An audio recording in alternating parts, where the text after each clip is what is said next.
Hello, everybody. This is Joseph Hasek, and welcome to our Super Bowl special NFL Blitz with the one and only from Tampa Bay, St. Petersburg area, Steve Carney. By the way, Steve, I don't know if you know, Tampa's not in the Super Bowl. All right, Yeah, I did notice that, but you know what I also noticed? Buffalo's not in the Super Bowl either, they are. They are. I'm wearing blue. and I'm wearing red. Well, but you're not wearing the what's that orange color, Pewter or whatever from Tampa or what? Come Pewter on. is gray. Pewter. What the orange for the Tampa Bay Buccaneers? Those The cool looking. creamsicles, the Yeah, the creamsicles. creamsicles. The creamsicles. Yeah, that's it. All No right, creamsicles today. we got the San Francisco 49ers at the Kansas City Chiefs in Vegas on Sunday, February 11th. All right. So, Steve, I'm going to ask you. These two teams met 4 years ago, Super Bowl 54. Yep. And San Fran was up 20, and then Kansas City blew the doors off. They won 31-20. Yeah. All right. Do you suspect the same thing to happen, or are you calling the 49ers to win? It's a good question, Joe. You look at what that 49ers team looked like 4 years ago and how much different it is now than it was then. I mean, there was no Brock Purdy, there was no Christian McCaffrey, there was no Brandon Ayuk, there was most of the offensive weapons that San Francisco had in that game 4 years ago have changed, and they have gotten, I think, much better. Kittle, I still think, is one of the top 3 or 4 tight ends in the league, but they've got a much better running back. They've got a much better wide receiver core. And while there are some people that will say, well, Brock Purdy's just a game manager. It's not like game managers haven't won Super Bowls in the past. You can go back to Trent Dilfer with the Ravens. You can go back to Brad Johnson, the first time the Buccaneers won the Super Bowl. Those guys were game managers, and they winning Super Bowls. And I think Brock opportunity here on Sunday to do just the same. He's got a much tougher road than he has had in any of the games that he's dealt with so far here in this postseason. Patrick Mahomes is a hell of a lot better quarterback than Jordan Love. He's a hell of a lot better quarterback than Jared Goff. Travis Kelce is a much better tight end than the 49ers defense has seen on their way to the playoffs. And that's not, taking anything away from Sam Laporta, who I think is one of the best young tight ends in the league. And Deebo Samuel and Brent and the one thing is that Rashee Rice and the wide receiver core is going to be, I think, worse. You don't have an Amon-Ra St. Brown. You don't have a Romeo Doubs or a Christian Watson or a Jalen Reed like Green Bay had. I'm curious to see how the wide receiver core can attack the 49ers defense. I think it's going to be very difficult for them. I think it's going to allow them to be able to funnel things to the middle with Pacheco and focus on the middle, focus on Pacheco, focus on Travis Kelce.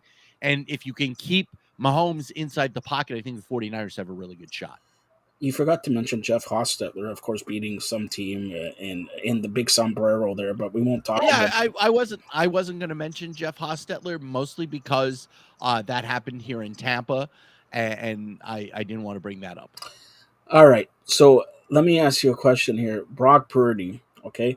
A lot of people saying, "Oh, but it's Brock Purdy." But when you're down, what were they down? 17 points to Detroit at halftime and everything, and an NFC Championship game. At least you gotta show that you're actually a quarterback. So people are saying, "Oh, he's Mr. Irrelevant, He's in Super Bowl. And last year, honestly, if he didn't get injured, maybe San Fran would have made the Super Bowl also, right? So is this, let's say, Patrick Mahomes winning 3 out of 4, great story and all that, Travis Kelce and everything like that. But what's a bigger story? Brock Purdy winning or Patrick Mahomes winning 3 out of 4 or this Mr. Irrelevant winning a Super Bowl ring and getting cha-ching, cha-ching, cha-ching to $250 million or whatever, because they eventually they got to pay up this guy. Yeah, I try not to make comparisons to the greatest quarterback of all time, and we all know who that is, the Right Reverend Governor General Thomas Edward Patrick Brady Jr., Hold on. I got issues Esquire, with owner of the that. Buffalo Bills. I got issues with that, and I actually agree, but I'm biased because he's beat Buffalo and all that. But Well, he owns before, Buffalo. but before, when you see how far away is Joe Montana now that Tom Brady has passed him, or in your eyes, is it still Tom Brady, or some people, because San Fran is still in the Super Bowl, and if we ask the guy who I interviewed before, a good friend of yours, Randy Cross, he will always say Joe Montana, and I'm kind of biased because I like his first name. Well, I know you're kind of biased because you like his first name. Randy Cross is obviously biased because you played with him.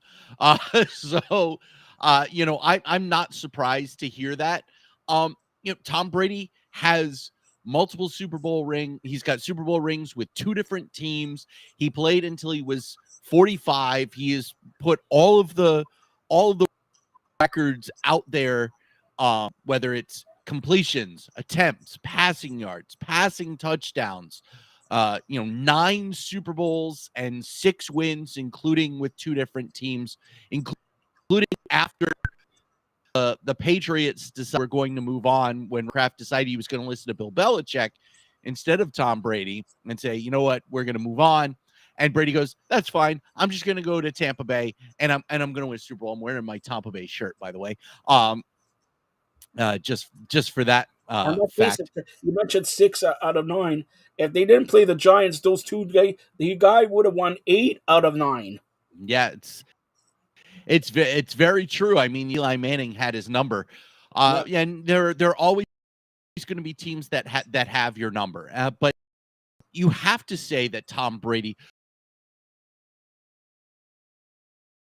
by the length of his career, I mean, twice as long as Montana did.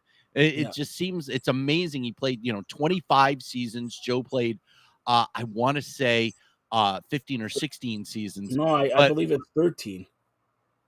oh, that's right, because he missed a full year because of Yeah, injury. But and then he went to but Kansas and then City, he went and to Kansas City. But Joe Montana didn't win a title in Kansas City. Won one in Denver. Tom Brady won one in Tampa Bay. But I have to, Drew Brees never won one with the Chargers. So I look at, these guys that have gone on to have second acts, and you have to say that Brady had perhaps the best of all of the second acts because of the amount of success he had. He had 2 division titles in the year he didn't win the division in Tampa Bay was the year that they actually won the Super Bowl.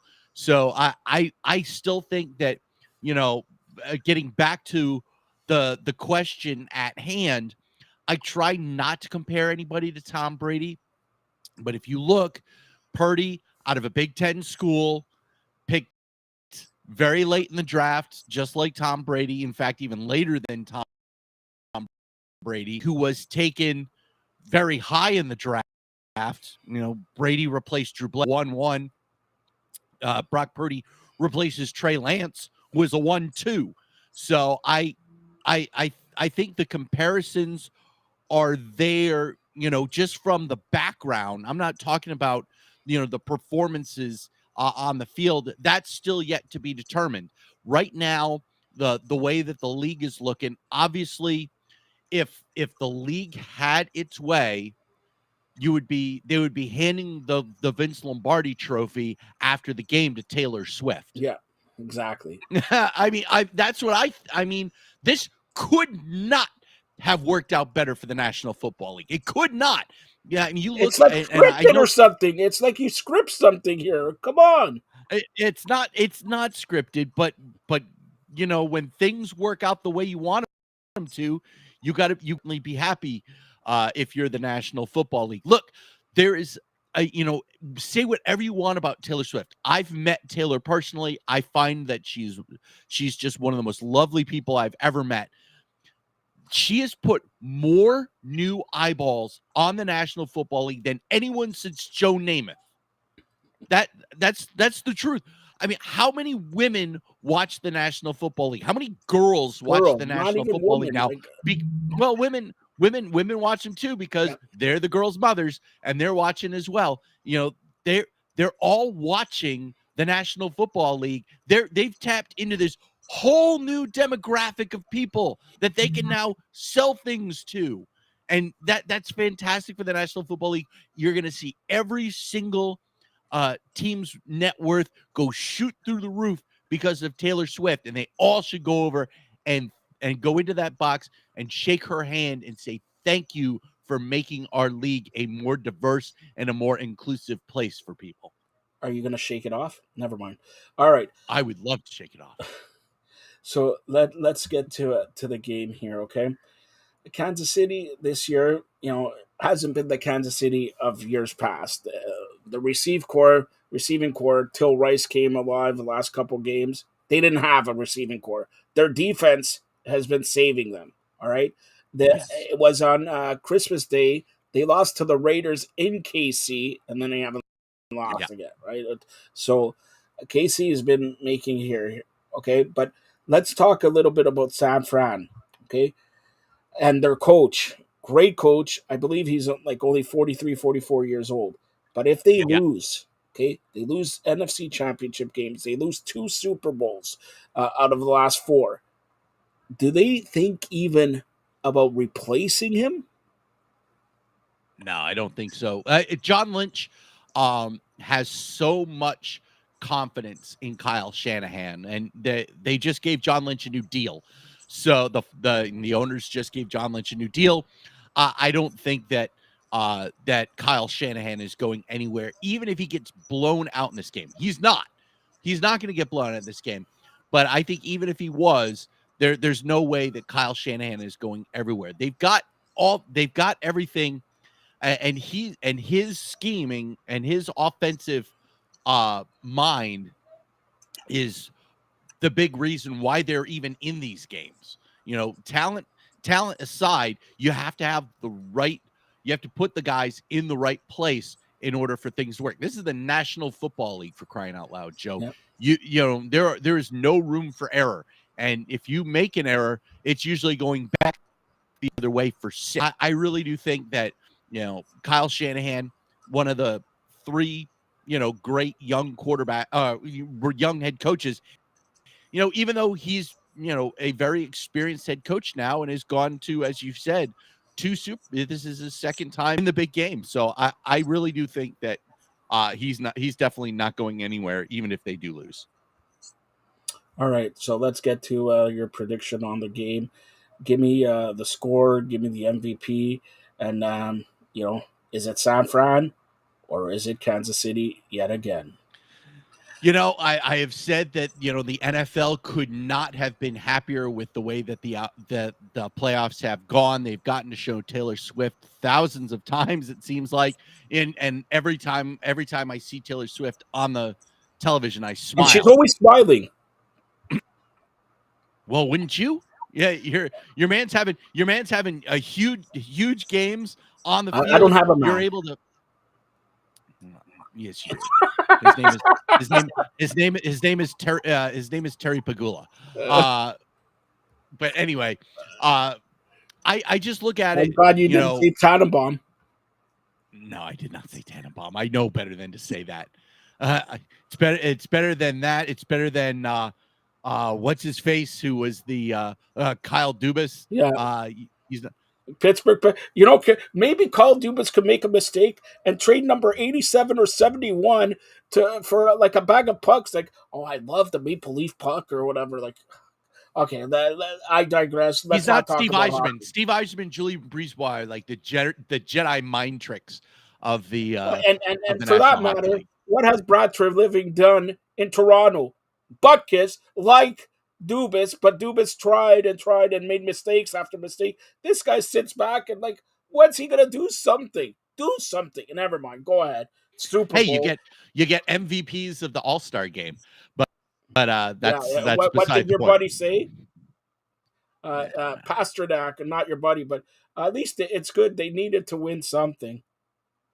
It's true. It's true. You need to raise some And sort of talk trophy. about the NHL. They said the all these games. Connor McDavid, best player, winning. That on the Friday night, and then at home in Toronto, MVP of the All Star games, Austin Matthews. By the way, another guy who should have been MVP was his line mate Keller from Arizona. I say that because keep in mind in a couple of years. That's all I'm saying. Go ahead. Let's go to the NFL. Go. Prediction time. I've said that the NFL has loved the way that things have gone so far. They're unfortunately not going to be handing the Vince Lombardi Trophy to Taylor Swift. I am predicting Chiefs 27, or I'm sorry, 49ers 27, Chiefs 24, and the MVP ends up being Deebo Samuel. You know what? I'm gonna say he has a touchdown on the ground. He runs a long touchdown on the ground. He has a long touchdown through the air. And so I think they can go between him and Samuel at that point. But I think, all right, him and Brock Purdy. But I think that it's going to be Samuel. Do you know what Taylor Swift's favorite number is? It's 89. That's her year. 1989. Yeah, that was her year that she was born. But her favorite number is 13. 13 is the quarterback in the opposition, because she likes Kansas City, quarterback number for that Brock Purdy. 13 is going to lead the Super Bowl parade there and go from Mr. Irrelevant to Mr. Millionaire, if you will. Brock Purdy wins it. Yes, Brock Purdy wins it 21-13. Get it? 13. All right. So, and I'm telling you, if it's going to be San Fran, yeah, Debo is great and McCaffrey's great or whatever, but traditionally in the Super Bowl, they always give it to the quarterbacks. And what Except a when story. it's Cooper Cup.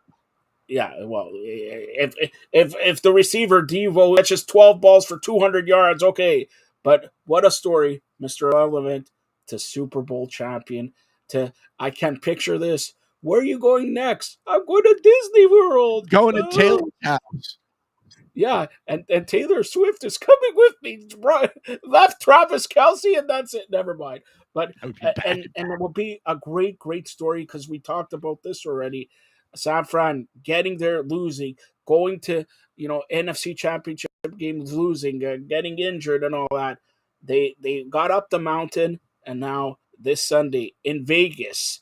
What happens in Vegas stays in Vegas unless you got tickets for the game. It's like $1,500 for the nosebleed. All right. Now, Steve, the most important question that I'm going to ask you, and all the ladies want to know: are you going to be watching the halftime?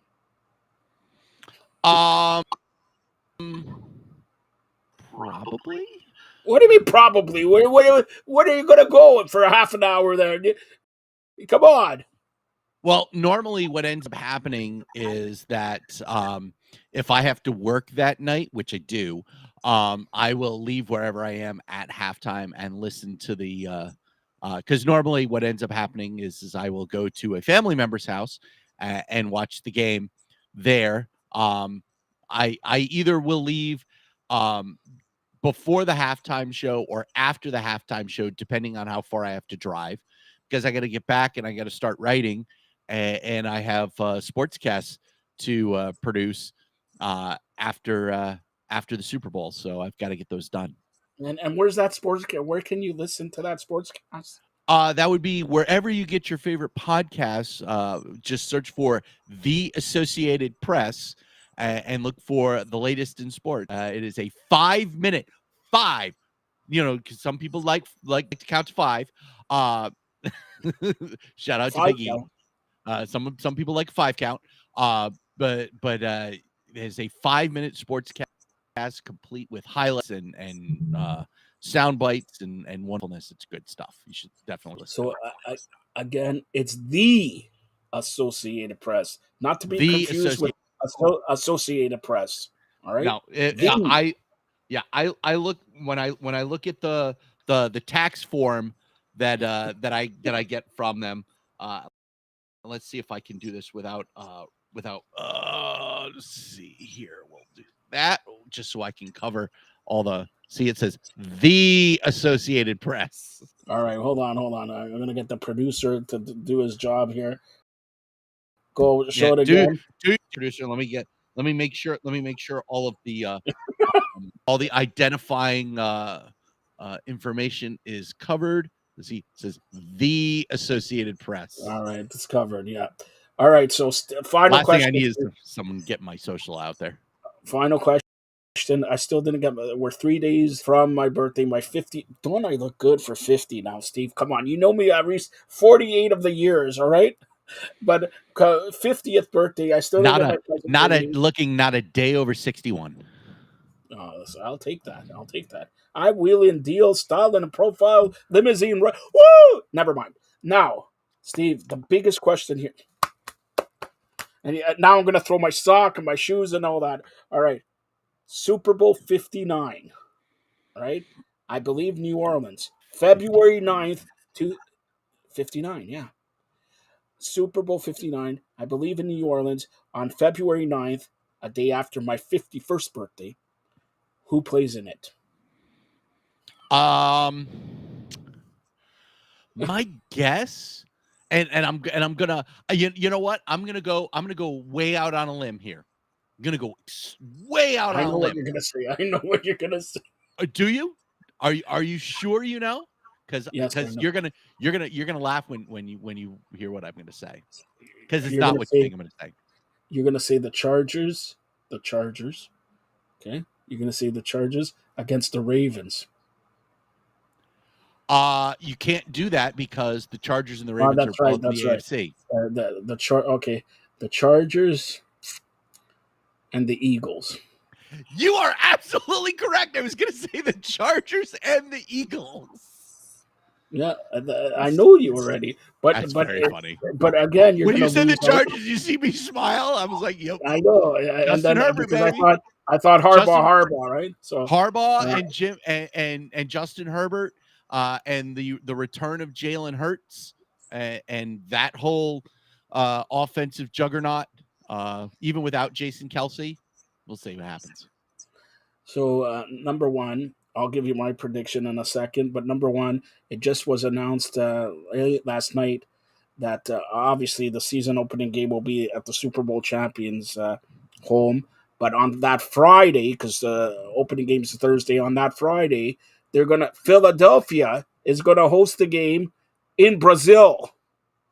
So we're gonna have Thursday and Friday. Yeah, and a lot of players are gonna do the samba and go to Rio de Janeiro and all that like that. So There's a I guarantee you, there's a Disney movie that came out in the 40s called The Three Caballeros, where they do a piece. It's called Come to Bahia, and it's Brazilian, and it's the samba, and it's just beautiful. Go watch that. That's fantastic.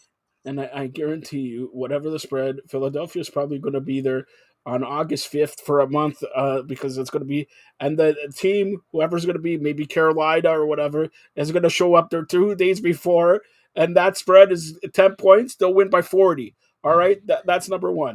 Number two, for people who don't know, and this is going to, I successfully predicted the Super Bowls the last 58 years, except four times. Which is So great because you've predicted all the Super Bowls correctly. Even though 9 of them happened before you were born. yeah, but like thoughts, great You were mind, in the room.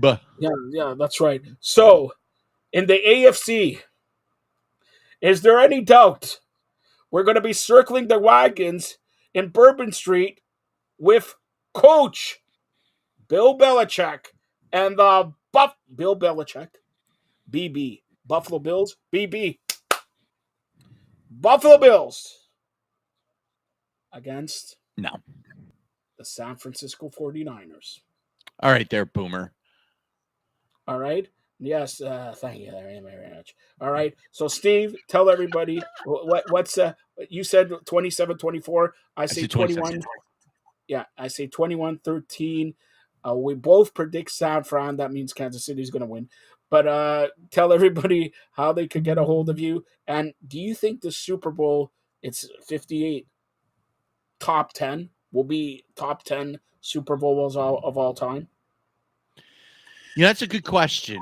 Could it be? Yeah, it sure could. Um, will it be 25?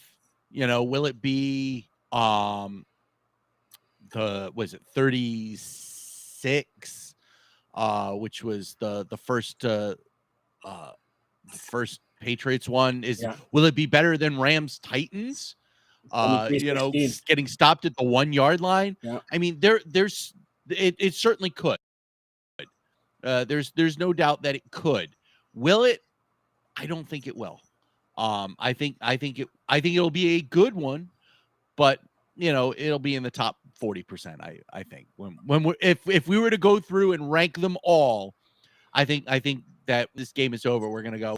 This is probably like 16 or 17, but it could be a top five. Well, the 27-24 could be good also. I'd say Yeah, 21-13, but 27-24 could be a good game there. All right, Steve, tell everybody how they could get a hold of you on yeah. this Super Bowl edition. Yep, on the social media formerly known as Twitter and on Instagram, I am here at Steve Carney. Yeah, where's shout out to New Jack. And then also saintp9.com and where we talk all things Tampa Bay Rays. And then with the Under the Orange Roof podcast, this week's episode with Rays radio broadcaster Neil Solans. Hi, everybody. I'm Neil Solans. He and I go over the new faces and why Blake Snell.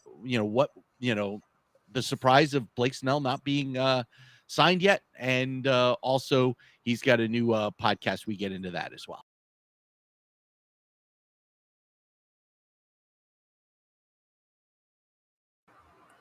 Hello, everybody. This is Joseph Hasek, and welcome to the Fired Up Network. Welcome to our Super Bowl special Super Bowl coverage here on the Fired Up Network with the one and only Gerald Bentley from Kansas City. And I know he's not going to be biased. He will not pick the Kansas City Chiefs in Super Bowl 58 this week against the San Francisco 49ers. But Gerald, let me ask you, you're from Kansas City.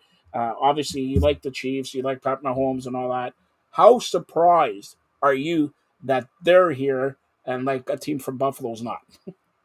I'm actually stunned that the Chiefs are there, and I was thinking it was going to be the Ravens.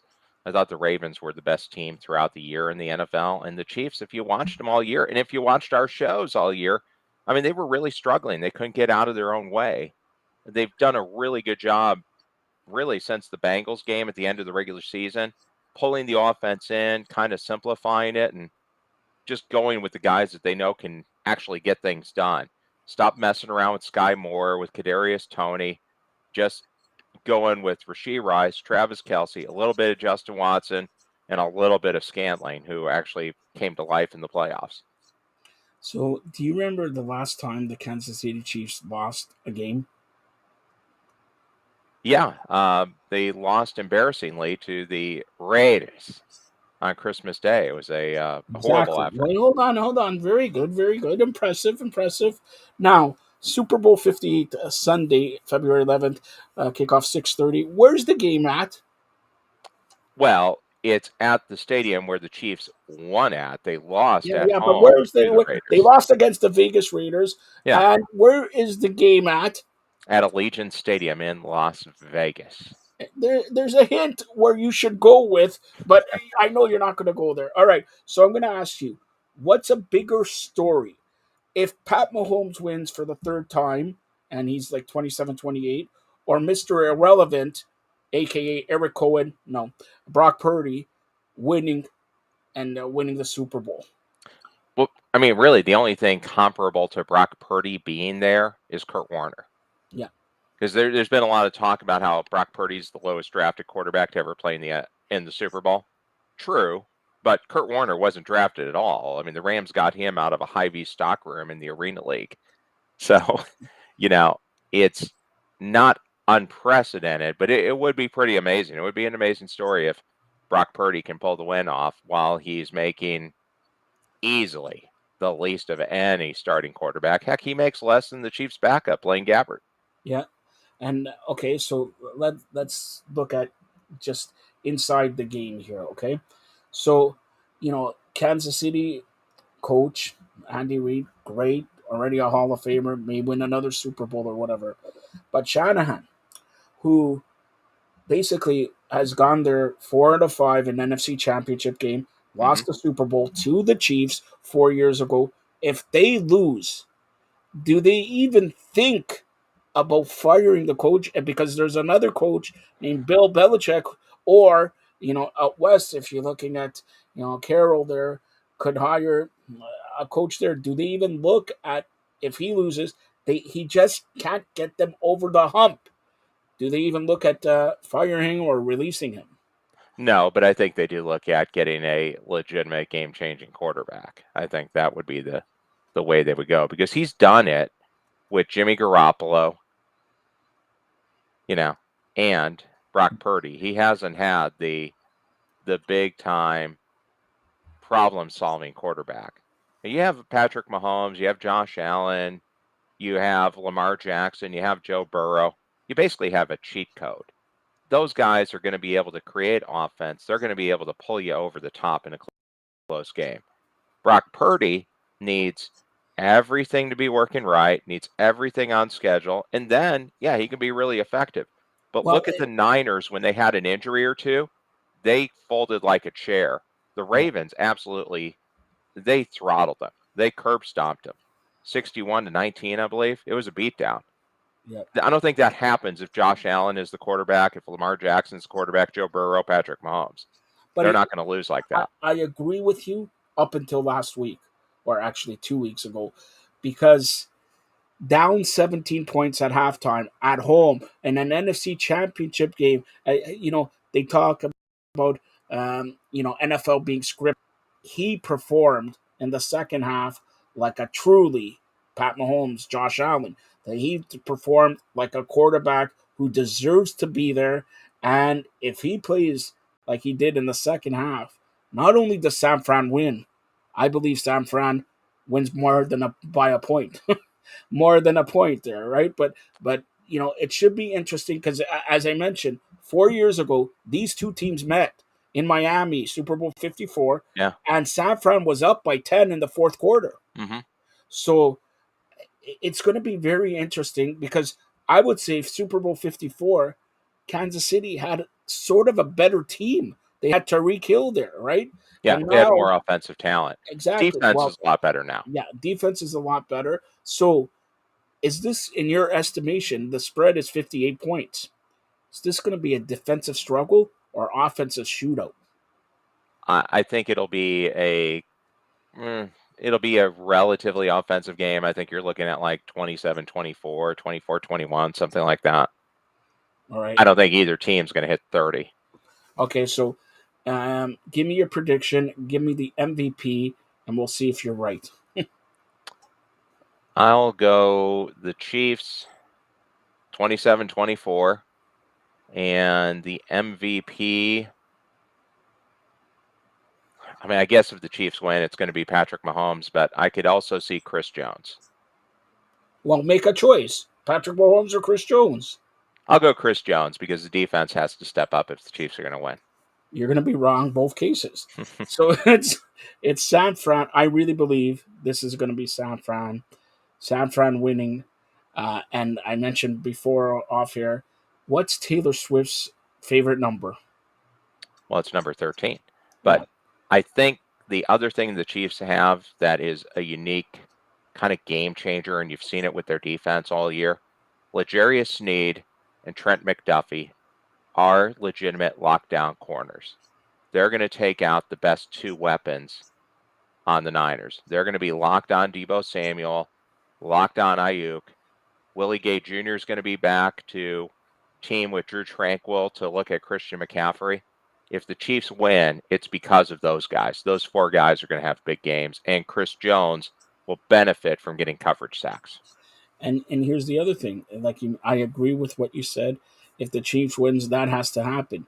But you're talking, and for the Chiefs, you ever think of saying for the Chiefs to win, that has to happen, and Pat Mahomes doesn't have to have a big game. So that's Yeah. the change. Like we mentioned 4 years ago, that's the change for the 49ers. Brock Purdy has got to be Brock Purdy, not throwing all these mistakes like in the first half and Hmm. everything. If he's more like the second half, and you hear this game term all the time, manage the game. Yeah. If he manage, because you got arguably the best running back, okay, you got good wide receivers, good, and then you got a tight end who's equivalent to Travis Kelsey. Okay, equivalent. They may be even tied. Maybe Travis a little bit ahead, but if you on paper and everything's on paper until you play the game and all that, this is an even matchup, even with the slight edge to Kansas City at quarterback and obviously Jones. But Bosa can, do something and make a sack or whatever. So really, the only edge I see, the only edge, of course, coaching, I got to give it to Kansas City. But the only edge is at the quarterback position. Mahomes been there. Now, if Brock Purdy shows up and plays like Brock Purdy did in the second half, I think San Fran wins 21. Get this, 21-13. Oh, Brock Purdy is the MVP, and what a story it would be. Brock, you just won Super Bowl 58. Where are you going? I'm going to Disneyland. sure. Yeah. Okay, Oh, if the Niners win, absolutely. Yeah. I mean, so it's a Kurt Warner like story. There'll be a movie made about Brock Purdy sometime down the road. Yeah. I mean, it is an amazing story. So I'm going to ask you this couple final questions. So Super Bowl 58, San Fran, Kansas City. You say Kansas City, like I knew you're going to say. I say San Fran. But Super Bowl 59 in New Orleans, February 9th, 2025. Listen to this prediction from what Gerald makes because he's never right. So go ahead, Gerald. Who's going to be in Super Bowl 59? Well, I know you want me to say the Buffalo No, I don't Bills. want you to say it. Say it with your heart. Say it with your head. Say the people who are going to be the teams that are going to be in Super Bowl 59. I think Because the I know who's in Ravens Super and the Bowl 60. Lions. The Sorry? Lions had that game won. That was just an absolute complete total meltdown.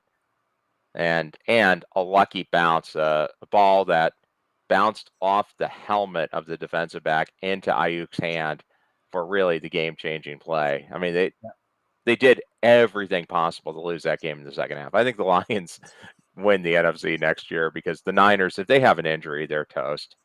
It's really very precision guided. If anybody goes out, they don't look too good. And in the AFC, I think the Ravens are due. I thought the Ravens were the better team. I was actually kind of surprised the Chiefs beat them. Again, like I said, he's never right. So, Super Bowl 59, I'm giving you Super Bowl 60 even. Super Bowl 59, Super Bowl 60, for that matter, 61, 62, and 63 because they went 4 years in a row and they lost. Now they're going to go 5 years in a row and they're going to win. It's going to be the Buffalo Bills. And what a story this would be. Like, honestly, you mentioned Detroit. What a story it would be. Buffalo and Detroit in Oh, 2 years. sure. Next year's in New Orleans, but in 2 years it's in San Fran. And by the way, in 2026, it's February 8th, yours truly birthday. What a way to celebrate my birthday than circling the wagons and the Buffalo Bills, not the laughing stock of sports, winning the Super Bowl. I wrote the story. Brock Purdy goes to Disney World. The Buffalo Bills by Super Bowl 60 are Super Bowl 60 champions. And nobody talks about wide right except Scott Norwood and Bass. All right. So I'll close it out with this. We know who's going to win this game. Will host next year's season opening game on a Thursday night. But the NFL already has announced Friday, opening week, the Philadelphia Eagles will be hosting in Brazil. I don't know who Brazil. they're going to be hosting, but what do you think about that? Well, the international games have done well, and the league's trying to make money. I mean, here, look, the WWE is having Elimination Chamber in Australia. It's going to be broadcast as early as 2:30 in the morning in the U.S. because they're chasing the international dollars. The NFL's doing the same thing. I mean, that's why they had games in Germany. That's why they've basically made a residence in London, Yeah, but they play and at they're looking 9:30 at soccer a.m., markets. 9:30 a.m. or 1 p.m. They don't play at 2:30 or 3:30 or 4:30 a.m. Come on. Yeah. They're looking at soccer. They're looking at soccer markets. They're going to get theirs. The NFL's going to get theirs. All right. If you're a good guy, I'm going to send you to the Bash in Berlin. All right. But speak about wrestling. You're also a big you content provider for Wrestling Spotlight. Tell everybody about it. Yeah, if you tune in this week, you can hear an interview we did with Graham Matthews from Wrestle Rant Radio. He is one of the big wrestling reporters on Bleacher Report. And we did call a story that is just breaking as we're speaking. AEW going to have a Dynamite and Rampage, a 3-hour show, March 13th at the TD Garden in Boston. They're making a bank statement, if you will. That's going to be the debut of Mercedes Moné a la CM Punk debuting at the United Center. March 13th, that's probably going to be one part of the Tony Khan big announcement. So And if you Mercedes want to see Moné, the Sasha next Banks, part, All Elite. all right, I'm going to tell you. There's going to be 3 parts to this announcement. 3, not 1, not 2, 3. Get it, wrestling? All right. So 3 parts. Mercedes Moné is part number 1. Japanese wrestler is part number 2. And number 3, the president of the provinces of Canada, the mayor-elect of North America, soon to run for the mayor of Zimbabwe and Bangladesh, is not in negotiations with AEW. All right. So there, I know, Gerald, you're stunned at that. You're stunned. You're stunned at that.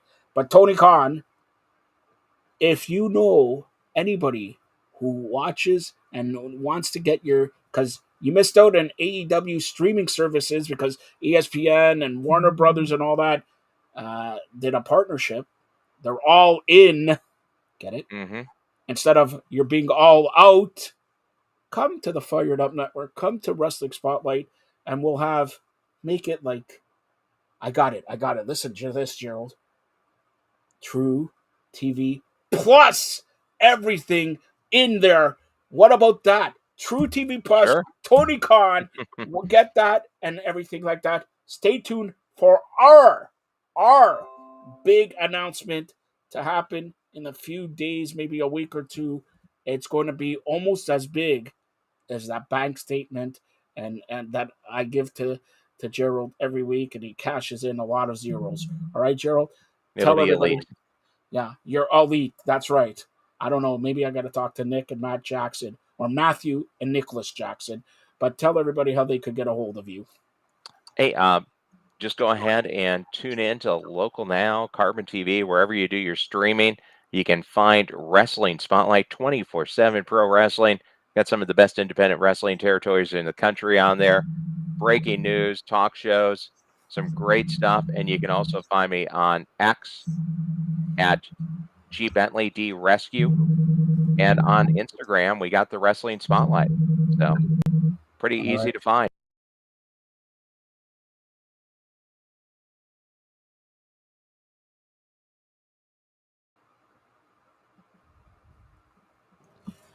Hello, everybody. This is Joseph Hasek, and welcome to the Fired Up Network. Welcome to a special Super Bowl 58 preview. And I had to bring the big guns here, and he's fired up, Alex. Alex Campbell, always fired up. Eric, always somber, always never fired up, except if the Leafs lose a game. Then he's calling me and says, this effing team doesn't, never mind. All right. First of all, like I predicted back in August, San Francisco and Kansas City. Eric had Buffalo and Dallas, or Buffalo and Detroit. Sorry, Buffalo and Detroit. And Alex, you had who? I had Kansas City. I can't remember if I Oh, had San Francisco. you had Detroit against Detroit. That's who I you did had. not have Detroit against Detroit. I did Yeah, not have Detroit against Detroit. All right. So both of you guys, Eric's first team is the Bills. Second team is Detroit. Your first team, Alex, is Detroit. I'm gonna first start off with Detroit. Never in the history, since you guys both were alive, that they came so close to the Super Bowl. They're leading by 17 points on the road, and then he decides to go for it and go for it. You know what happened with the coach of Detroit? He he beat him up. He beat himself up so bad at the kneecaps. At the kneecaps, he beat himself. Alex, you start. Take me through how heartbreaking it is, Yeah. because I'm Buffalo. I know what heart breaks. I know why right, and when I go right, I feel like punching Eric in the nose and everything like that. So go ahead. I think like the one thing that perfectly quantifies it is there's a fine line between aggressive and reckless. And he clearly crossed that line. I can understand the first one.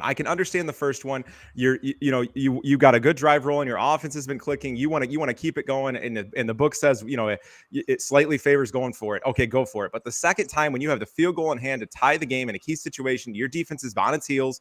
Why are you going for it the second time? That is where you cross the line. And you enter into reckless, and that's where, like, I love the Lions. Again, they're, like you said, they're my team, but the roster is so well constructed. You wonder if Dan Campbell is business enough alike in these scenarios to get to the mountaintop if and when that moment comes. I think they're, maybe we're a year early getting to the NFC title game this year, even if they got there. So the roster's still very young, but like, do these decisions become more conservative in these big moments over time? I don't know. That remains to be seen. Both of you guys like the Lions, and both of you guys dressed in gray. What's wrong with you guys? Eric, your thoughts on the Lions, and I gotta say this: your thoughts on the Bills, because we were so close to Buffalo, Detroit. Imagine a Super Bowl, Buffalo, Detroit, and they shouldn't play the game. They should just see who kicks the most field goals. Well, listen, Buffalo. We'll get to them in a sec. Detroit. Despite what Alex said, I felt like the first opportunity to kick the field goal was the big miss, because, you were up by 17 going into the half. San Francisco starts with the ball. They go drive the field, take a lot of time off the clock. You hold them to 3. So now it's a 14-point game. Detroit drives into field goal range. You have a chance to make it a 3-score game and basically put the 49ers in the exact same spot they were at the halftime, and half the quarter's gone. That would have been a kick in the teeth of the Niners if Michael Badgley comes on and kicks the field goal. I don't know if the Lions didn't trust him from 40 plus. It was almost 50. It was like a 47, 48-yard kick, but they released Riley Patterson earlier in the year because he wasn't kicking from 50. They brought in Badgley from the practice squad. He kicked a 56-yarder against the Rams. Now that was at home. This is different. We saw Mooney miss a kick already for San Francisco in these conditions. I don't know if Campbell felt like it was a sure thing. He's about a 50-50 from there. So they go for it on 4th down. And the play was a good call. Reynolds should have caught the pass. I mean, it was a bit low, but he'd be the first person to tell you got to catch that pass. And he doesn't do it. Basically the walls just came in on Detroit in the third quarter. You got the Jahmyr Gibbs fumble. Everything just goes wrong. And before you can breathe, the game is tied. And the second situation, again, I mean, if you felt confident your kicker could tie that game, you got to take those points. And I know that all year long, Dan went for it in those situations and didn't really believe in field goals, but you got to understand the moment. You got to understand it's a championship game. You got to take those points, give yourself a chance to win. And just a disheartening loss, because Alex is right. It's a very young group, and they're bringing back Ben Johnson, which is great for the offense. But it's hard to get back to this spot. You look next year, the Packers are going to be good. The Vikings are going to be good. The Bears are going to be better. The Cowboys, will they choke again? Who knows? The Niners are going to be back. It's very difficult to get to this game. So I feel for the Lions, what they went through in that NFC Championship game. All right, so you guys are missing. Look at the bright side. Look at the bright side. You got the Detroit Pistons. and the other They won last night in overtime. They won that. Well, every team wins one game in 70. All right, so look, and then you got the Tigers. Never mind. All right, as you can see in the back, I'm in Las Vegas, and Eric, I got to tell you, the ladies here, All right. That's what the Big E's all about. I Bring it can't say on. Let's because go. whatever happens in Vegas stays in Vegas. That's Look right. at Alex laughing. He knows. Joe, be quiet. Don't say it. My wife's watching right there. So like, shh. All right. So here we are. Super Bowl 58, San Fran and Kansas City, a rematch of 4 years ago, which Kansas City won. But San Fran, nobody's talking about, was up by 10 in the third quarter. Okay, let's be honest. They're by 10 in the fourth quarter. Fourth quarter, that's right. Okay, so I'm going to go, Eric, you're San Fran, and Alex, you're Kansas City. All right? So tell me, Alex, let's start off with you, even though you're going to lose. That's why I picked Eric, because San Fran's going to win. Tell me why you're going to win, Kansas City. We're going to win because we're going to pound the rock. The one thing that San Fran, that loaded defense, can't do at an elite level is stop the run. And we've got a great young running back in Pacheco that we can exploit. They're also not good at stopping a pass catching running back out of the backfield. We got a guy that can do both. So we're gonna try to beat McCaffrey at his own game basically and run Pacheco down his throat and open up opportunities for Mahomes in the pass game, who's going to be able to spot them easily when they're trying to cover up Pacheco. And by doing that, it's old school football. We're going to dominate the clock and we're going to try to stop the run on the other side, and I think we'll be able to apply some pressure to Purdy on the other side with our front seven, who's been really good this year. Do me a favor, since you're Kansas City, can you tell Taylor Swift to get off me already? Okay, get off me. She took Travis Kelce. I'm busy watching the game now. Eric, you're San Fran. Tell me why you're gonna win. We're gonna win because Kyle Shanahan is due. That's his only comment. Yeah, Marv Levy was due the second time, the third time, the fourth time. Come on. I mean, he blew a 28-3 lead in the Super Bowl with the Atlanta Falcons. I don't think he'll ever win, but he'll win on Sunday. But blowing a 28-3 lead on the Super Bowl. Come on. He blew a 10-point lead, as you mentioned, Joe, the last time these two teams met 4 years ago. And Kyle Shanahan, there's not probably a better play caller. Andy Reid's probably a more overall well-rounded coach, but Kyle Shanahan, when it comes to calling plays, second to none. The Niners are very, very balanced. Obviously, everyone knows about McCaffrey, what he can do, but you look at the passing game, and that's where San Fran's got a huge advantage. Not with the quarterbacks, but with the receivers. Obviously, with Deebo Samuel, Brandon Ayuk. George Kittle, you got three really good receivers. And throughout the playoffs, the two games that San Fran has won, and neither one of them were pretty against the Lions or Packers. He had to come back in the fourth quarter of both those games. But other receivers stepped up, made plays. So definitely, there's an advantage San Fran has at the receiving corps. KC, after leading the league in drops all year, has suddenly just completely flipped the switch, beating Miami, Buffalo, and Baltimore. But you'll definitely take the Niners group over the KC group, and that's the one edge the Niners have. Yeah, I mean, I would agree with all of that. The one thing as an outsider and not necessarily a spokesperson for the Chiefs saying how we're going to win the game is, look, we got a Hall of Fame coach and a Hall of Fame quarterback, and I'm not so sure Purdy is that. Maybe Shanahan is too. I'll tell you what, his dad is and deserves to be. But at this point, I'm not sure he is. I know Andy Reid is, and I know Mahomes is. He's the best quarterback in the world right now, has been for the last 4 years, and probably will be for the next 7. So. Well, listen, I mean, like my chances. My role was to play San Francisco, but I got you. That's not the role I have. I don't want to hear this, Eric. I don't want to hear what this. What I'm telling you is that betting against Patrick Mahomes is not a very smart thing to do. His record as an underdog is second to none. He is a very, very special talent. And just watching him beat the Bills every year in the playoffs obviously makes me realize how good he is. See him taking shots at. All right, much as you guys know, Eric is a degenerate gambler. All right, Alex, I don't know if you know that he's a degenerate gambler. All right, Eric, I'm gonna put. You had a bottle of Gatorade. Can you pick it up? Pick up that bottle of Gatorade. Sure. What color is that bottle of Gatorade? Pink. All right. Ooh. So there's a prop. Whoever wins the game, San Fran, Kansas City. All right. And now I thought he's going to dump it on himself. All right. All right. What color of drink Gatorade will be? And it's blue is like 2-1, and orange is like 1.5 to 1, and all that. Eric, I'll start off with you because I believe San Fran's going to win. Well, orange is the favorite because last year the Chiefs used orange when they beat the Eagles. I do believe the Chiefs win, so I'm going with orange. You're going to be wrong like always. Alex. I'm going to go with red because both teams have red and it's the easy answer. And I'll take the Chiefs, though, as far as the game. I like the Chiefs. And from the betting angle, I like the Chiefs in the 2 points they're getting. All right. So, Eric, like I said, the general gambler, give me a couple of the smart props that you're going to be on Sunday, sitting beside the president of the province of Canada at Super Bowl and paying for my bill. Yeah, paying for your bill. Paying for your bill is something that I'm very accustomed to. That's right. But, That's what now, Alex. In case you don't know, this is why I'm the president. I delegate authority. Eric. Then you get wined and dined, huh? Oh, well, don't even talk about red wine. Don't even talk about Eric's favorite thing is red wine. I do. I like the Chiefs plus 2.5. I like Isaiah Pacheco, as Alex mentioned in his little Chiefs speech earlier, to have a big day. I like his rushing yards over. I like his rushing attempts over.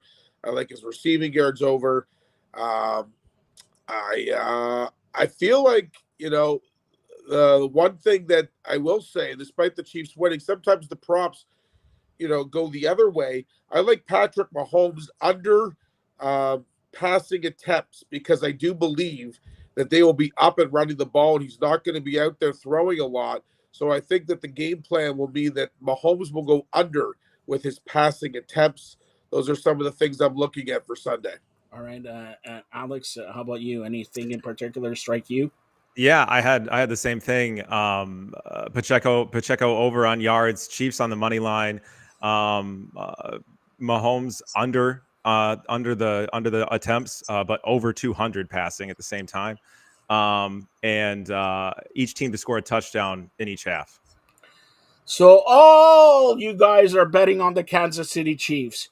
You're all on the Kansas City Chiefs. Well, I think the Niners are going to score a touchdown in each half. Whatever. It's like they'll score one more than Detroit will. All right. So, Alex, you'll start off. Give me your prediction and give me the Super Bowl MVP. Who's going to go with Eric to Disney World? My prediction is the Chiefs win in a close one. I think they edge it out in like a 34-31 affair by a field goal late. I think both offenses are going to be able to rack up yards here, even though the defenses will make some plays. But ultimately, if it's a duel, I like Mahomes' chances against Purdy. So I like Mahomes to hoist the trophy, and also I'll take Mahomes to be the MVP too, because he's going to have to make some clutch throws down the stretch. You're going to have to have some of those moments, like he had against the Bills, in order to secure this one. So I'll take Mahomes with the Super Bowl MVP as well. Eric? Yeah, I got the Chiefs winning 27-24, just going over the number.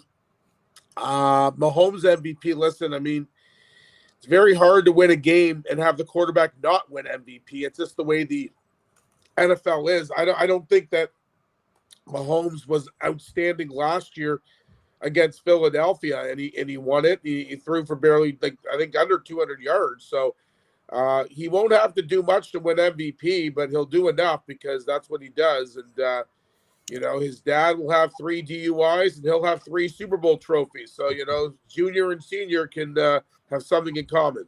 He still thinks he's playing baseball, fast ball, fast car. All right. So Eric, let me ask you this one, okay? What is Taylor Swift's favorite number? 87? No. Alex, do you know? 23. 13. So, because of me, nobody on this panel except me has talked to the Swiftie, all right? She tells me her favorite number is 13. Does anybody in Kansas City wear number 13? The answer is no. The starting quarterback of the San Francisco 49ers, Eric, what number does he wear? Brock Purdy wears 13. Now, I said to Eric, listen to this, Alex. Anybody who could speak well about Mr. Irrelevant, he's on the panel now, Eric Cohen, all right? Mr. Irrelevant. You do not think that Brock Purdy finally gets the job done and shuts Alex up, shuts Eric up, shuts up everybody, and makes $25 million next year? If he does, he's getting $25 million. And like I said before, he's going to be like you. They're going to say, you just won the Super Bowl. Where are you going? I'm not going with Eric Cohen. I'm going to the Walt Disney World. San Fran, 21.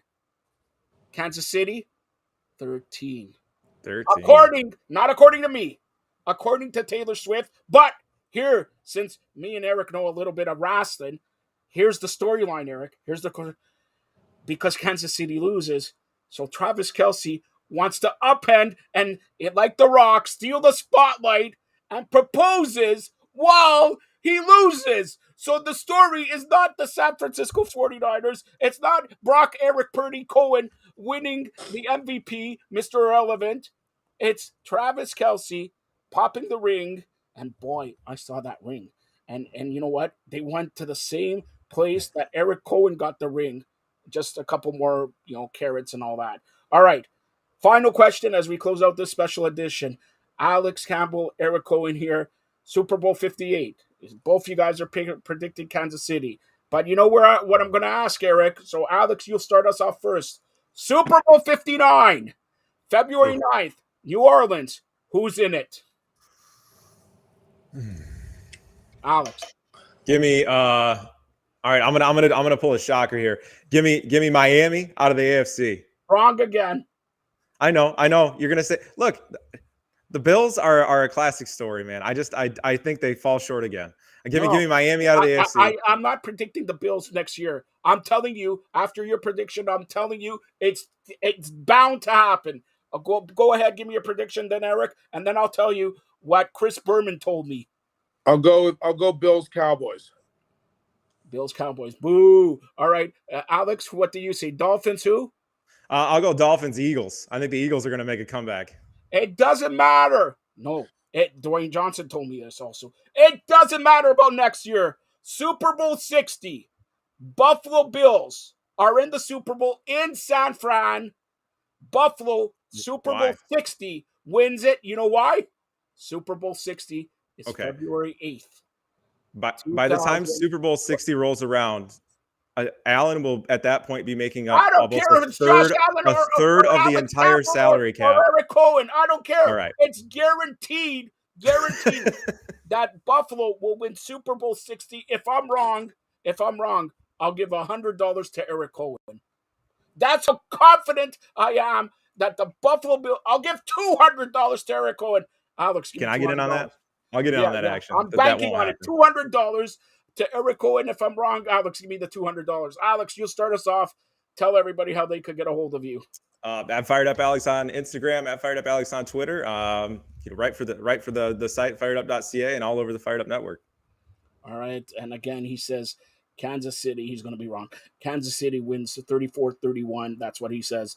And Pat Mahomes will have to go out of the Super Bowl and bail out his dad. All right.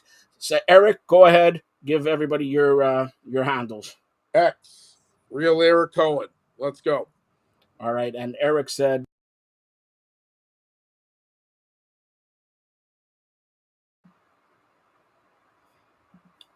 hello, everybody. This is Joseph Hasek, and welcome to the Fired Up Network. Welcome to a special edition of NFL Blitz Super Bowl 58 preview. Of course, I had to have the Hall of Famer John Freeman Nelson out of Atlanta, who will never win a Super Bowl, with me. Nope. San Fran and Kansas City in Vegas on Sunday. Now, they met 4 years ago, and Kansas City won that game. They were down by 10 points, and they came back to win. What do you expect this Sunday? I don't think they'll be necessarily down by 10. I think that if you look at keys here, and my first key is the head coaches. In this particular situation, we've got Kyle Shanahan. I mean, Andy Reid, he's going to do whatever he wants. Andy Reid's not intimidated by these surroundings at all. Kyle Shanahan, to me, in playoff situations, seems to constrict his playbook a lot. And I think that should worry San Francisco 49ers fans. And I think that it wasn't necessarily as on display against Detroit, where Dan Campbell stayed true to form, and it ended up costing him. And you know that Detroit will learn from that situation. But the game before, in the playoff run, where it seemed like Kyle Shanahan was afraid to stick to type. And that almost cost San Francisco 2 rounds ago in the conference semifinals. So that's what I'm looking at first and foremost. Is Kyle Shanahan going to shake off the idea of, all right, so we just got to be ourselves and feel comfortable in the situation? Or is he going to honestly tighten up in this situation and be very, very confined in his play calling? Is it going to try and be, and honestly, if I'm Kansas City defensively, I am shadowing Christian McCaffrey. I don't know how healthy Deebo Samuel is. And I am forcing Brock Purdy to beat me with the pass. And so I'm, shadowing McCaffrey. Purdy's not going to beat me with his legs or anything like that. I think that it's the comfort level of these two coaches first and foremost as we, work our way through this and look at it. Comfort level of the coaches, I give that to Andy Reid, hands down. All right, so let's look at.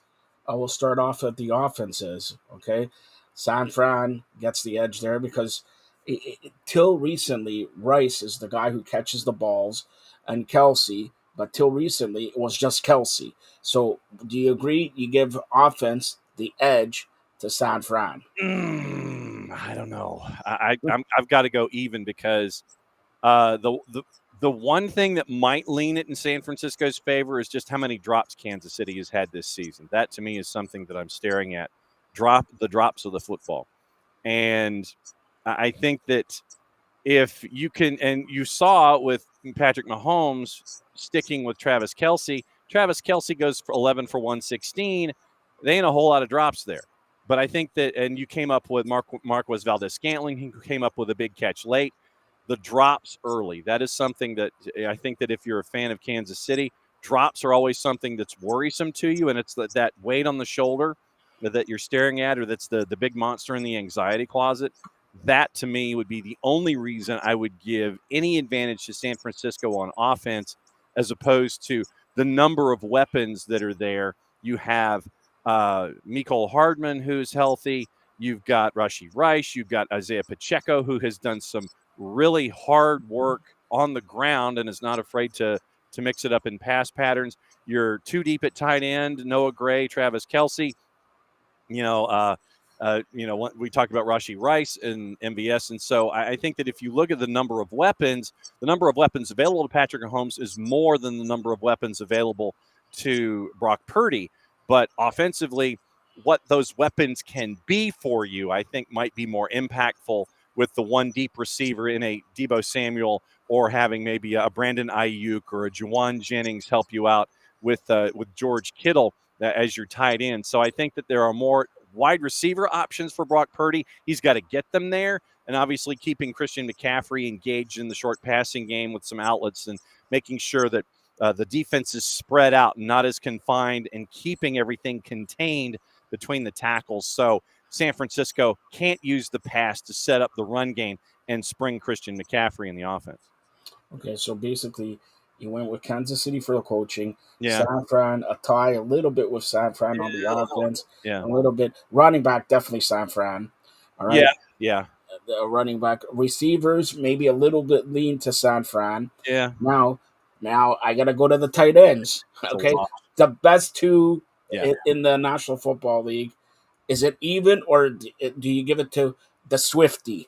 Oh, well, I've got to go with Travis Kelce just because of what Patrick Mahomes has been able to find in the postseason. George Kittle at times has not been found by Brock Purdy.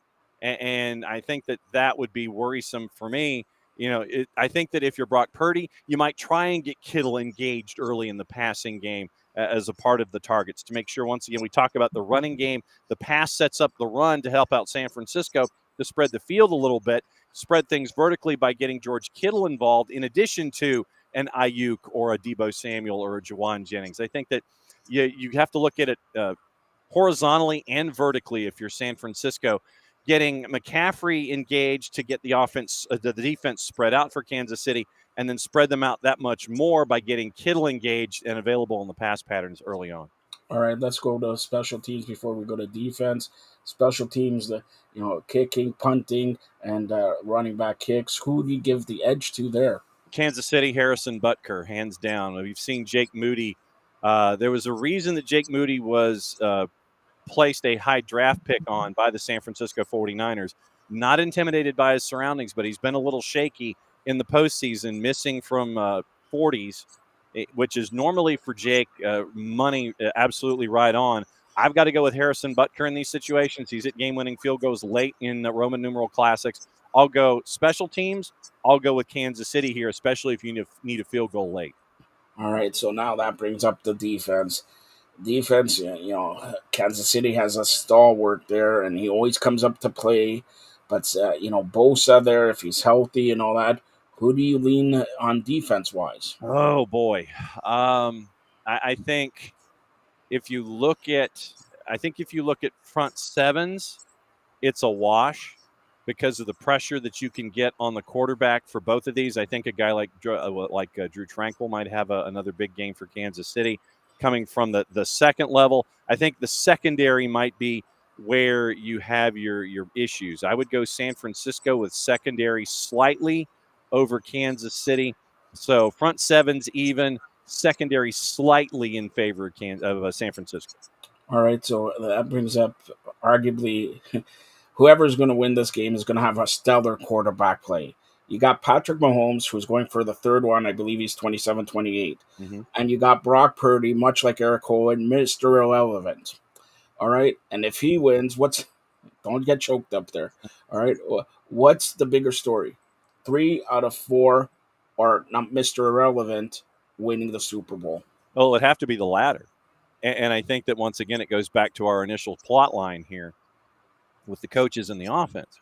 We know what Patrick Mahomes can do in these situations. We know, and he doesn't have the ankle injury that he's had in years past going into the last game of the year. He's about as healthy as it gets. And in these games, his ability to freelance, I think, will help him.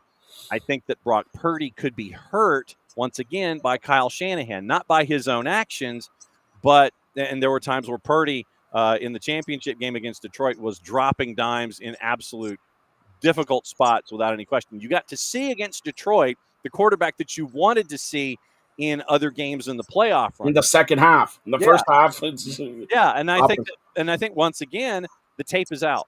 I think that if you're Kansas City and you're Steve Spagnuolo, you looked at that first half against Detroit and San Francisco. You looked at that first half and what Detroit was doing defensively, and I think that's going to be your baseline to try to figure out how to pin in San Francisco. So the first half might look a whole lot similar than it did in the NFC Championship game. How Purdy and Kyle Shanahan adjust, like I said, Kyle Shanahan that first half, Brock Purdy in that first half, you were getting nothing offensively. They adjusted in the second half. Kyle Shanahan is the guy that you're used to seeing, the confident guy who's not afraid to play call this, play call that. Brock Purdy hitting targets and throwing into triple coverage, that kind of stuff. That Kyle Shanahan will give Brock Purdy the confidence that he needs in the Roman numeral classic. Patrick Mahomes, Andy Reid, they've already got that kind of confidence. That's not something that they have to worry about. Which Kyle Shanahan shows up to help out Brock Purdy, and if Brock Purdy gets the confident Kyle Shanahan and not the first half Kyle Shanahan that we saw against Detroit, then it's going to be really, really tight. And that's why I say I think it comes down to special teams late if it's that tight game. Okay, that brings up the last point here. Andy Reid, great coach and all that, and we're winning. Yeah. But Kyle Shanahan going to 4 out of 5 NFC Championship games, second Super Bowl. Mm-hmm. If he loses, does San Fran consider maybe a change? I don't think so. I think that if once again, you're looking at, I know the fans will clamor for it, and you'll have tiki torches and pitchforks heading to the Field of Genes and going, we need a new coach, whatever. I think the answer to that is no. You'll have an upheaval to think about it, but what you may end up doing is having someone else calling the plays offensively so Kyle Shanahan can focus on being a head coach. I think that might be the change if something like that happens. All right, so we come to that show, the part of the show. Give me a prediction, and then after you give me that prediction, I'm going to ask you, you always like this question, who's going to be in Super Bowl 59? So go ahead, give me the prediction for this Sunday, Super Bowl 58 in Vegas between San Fran and Kansas City. I'll go 30-28 Kansas City on a late Harrison Butker field goal. I think they get to the 58 to match the 58. You're going to be wrong like always. So it's San Fran winning. And do you know what Taylor Swift's favorite number is? 13. What's the jersey number on Brock Purdy? Yeah, okay. I see where you're going. All right. I see where And here's here, because you have juice boxes upon juice boxes. It's the Super Bowl. It's everything like that. Yep. Do you think Travis Kelce proposes? No. Is there a better chance if Kansas City loses? Does he No. propose to get upstage? Stop. All right. No, I think they're going to do it on their own time, and it's perfectly fine. If they do it in the summer, great, which is what I've seen on Page 6, which is that bastion of journalistic integrity out of the New York Post. Look, they're having fun. And everyone who is complaining about Taylor Swift's involvement in the National Football League really needs to grow up, frankly. Look, you have how many times in how many other sports have we seen celebrity girlfriend with professional athlete? A lot. Doesn't matter what sport it's in. I mean, you could talk about A-Rod, you could talk about Derek Jeter, you can talk about Christian McCaffrey. No one's talking about Christian McCaffrey and Olivia Culpo. I mean, that's another example of it. But honestly, you have a successful young businesswoman. And she just so happened to be dating the star tight end for one of the teams playing in the last game of the year in the National Football League. Anyone who is complaining about this and sitting there saying, oh, it's fixed, it's this, it's that, needs to look at themselves in the mirror and figure out why they're really complaining about what's going on. Are they mad that you have a young, successful businesswoman that might be more successful than you in your business endeavors? Is that why you're complaining? You got to look at yourself in the mirror in these situations, get over yourself in these situations, and let them enjoy each other. It is a celebrity relationship. Oh my God, this is happening for the first time. No, it's not happening for the first time. Look at yourself in the mirror, let them enjoy it. Yes, it's a boon for the National Football League, and it's also a boon for Christian Juszczyk and everything that she's been able to do in building her business. She has done some amazing things. We don't see people yelling at Christian Juszczyk for cutting up jerseys and making puffer coats and finally getting a deal with the National Football League. The National Football League understood what Christian Juszczyk was doing for fashion and what she was doing for fashion, not just for women, but for men, bringing in an entirely new vision into what's going on when it comes to successful businesswomen. We don't hear people complaining about Christian Juszczyk. We hear people complaining about the girlfriend of the tight end of the Kansas City Chiefs. You should be doing neither. This is National Girls and Women in Sports Day, by the way, as you and I are talking. Yes, that's number one. And for those, what John said is, and I'm getting a lot of emails about this, John, and you know what, I sent it to you and all that.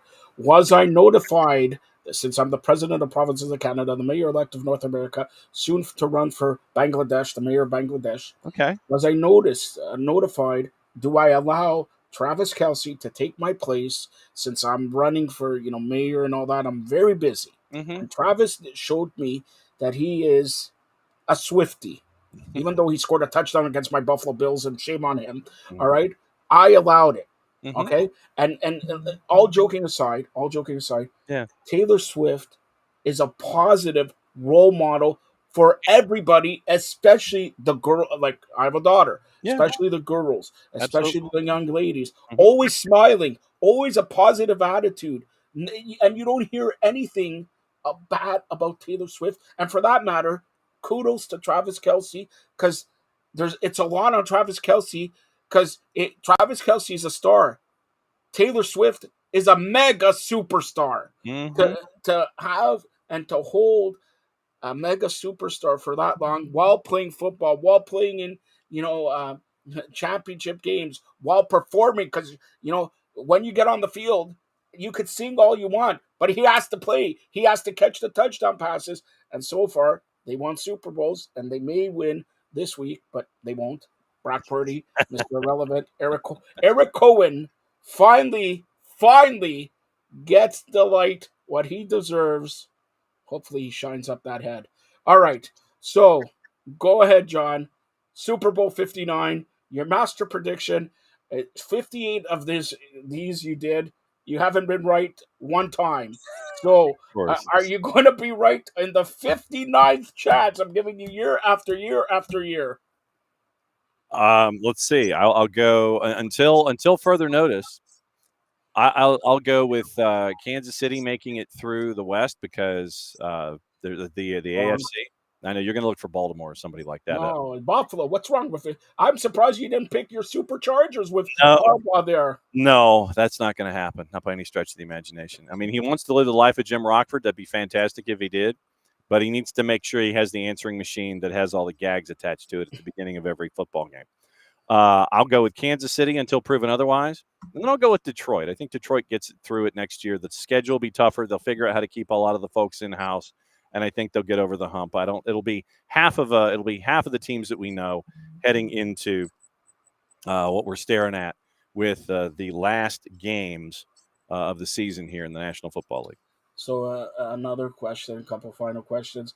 You said the last game of the National Football League season. Mhm. First game in the National Football League season, happens on a Thursday. But this year, on a Friday, the Philadelphia Eagles will be in Brazil to host, to be announced. What do you think of Philadelphia going to Brazil?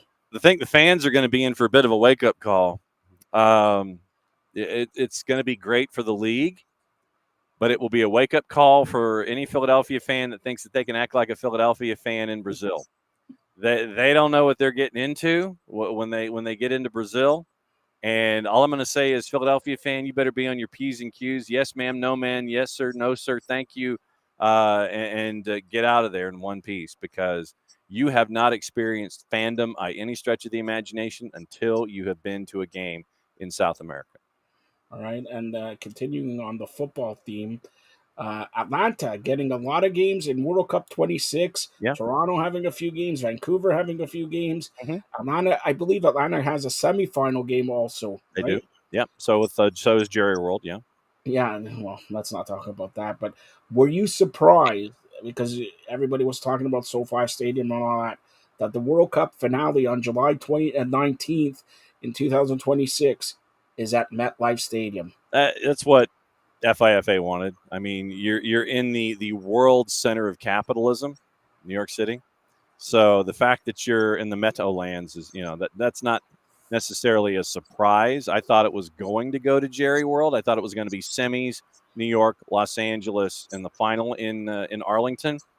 But I think that if you can combine FIFA and the world center of business and economy, then you're going to do something like that. That's their dream. If you ask Gianni Infantino, that was his dream from absolute jump, and he got that.